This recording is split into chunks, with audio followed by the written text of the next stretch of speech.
ele é um artista que se tornou muito egoísta ao longo do tempo. O Roberto Carlos não é um exemplo de companheirismo, nem de homem que ajudou as pessoas e tal. Ele nunca foi uma referência em solidariedade, ele nunca foi um homem preocupado com causas sociais, apesar de fazer isso talvez de maneira escondida, de maneira muito discreta, mas não dá pra dizer que o Roberto é humanista, absolutamente, né? Até porque ele foi conveniente em muitos casos, apoiou regimes totalitários ou simplesmente o negligenciou e ficou calado. E talvez o artista também não precisasse sempre se posicionar ou sempre ficar numa colocação, né? Às vezes o cara era mais útil sendo servo do poder do que propriamente sendo um cara subversor, né? Sendo uma pessoa que era contra o sistema. O Luiz Gonzaga é um caso muito clássico disso, né?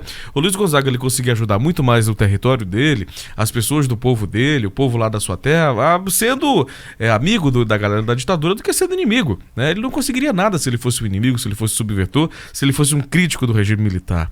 E ele conseguiu muita coisa pro Exu, conseguiu muitos benefícios e por meio da amizade foi um articulador político, mesmo sendo cantor sem nenhum mandato estabelecido. Portanto, o Roberto, ele não tinha opinião, mas também não ajudava muita gente. Eu não conheço nenhuma obra social de Roberto Carlos, mas eu conheço várias pessoas que ele inspirou, várias pessoas que ele ajudou a criar esperança, a conseguir cultivar pelo amor a melhoria da sua personalidade, ou pelo menos por meio das suas canções, lembrar das famílias, lembrar de momentos bons, de momentos interessantes, momentos de emoção. Roberto merece o nosso respeito, mas lembro, eu não toco este cidadão aqui neste programa de rádio, não porque não gosto, admiro a sua obra, tenho vários discos, tenho LPs e bolachões, mas acho que ele toca em tudo que é rádio, então aqui eu toco as versões diferentes daquilo que o Roberto fez, daquilo que ele compôs ou daquilo que foi regravado por outros artistas. Vocês sabem que ele é um homem do Espírito Santo, né? Ele pouco fala da terra dele, né?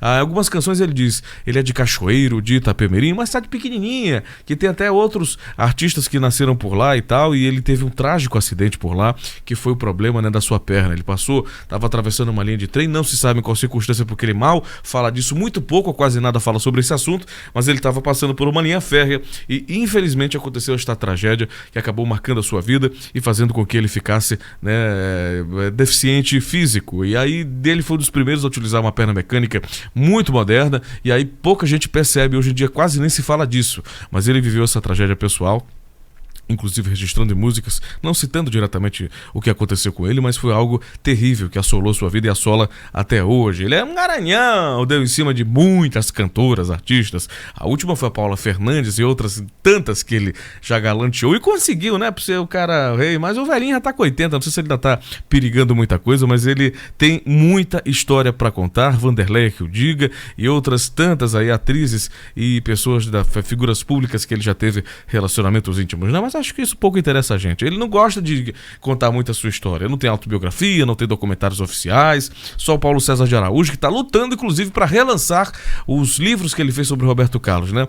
O Roberto Carlos em Detalhes, que foi proibido em todo o Brasil e gerou uma polêmica, e o outro livro chamado O Réu e o Rei, que é o Paulo César de Araújo e Roberto Carlos em um conflito muito grande nos tribunais. E o Roberto dizia, bicho, eu não quero, eu não tenho um problema com a minha história, eu tenho um problema com meus direitos, ou seja, com a grana!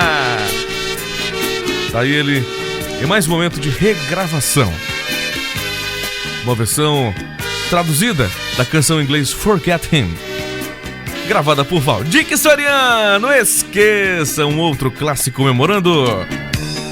Esqueça se ele não te ama. Comemorando os 80 anos de Roberto Carlos, na voz de Valdir. Esqueça se ele não te quer.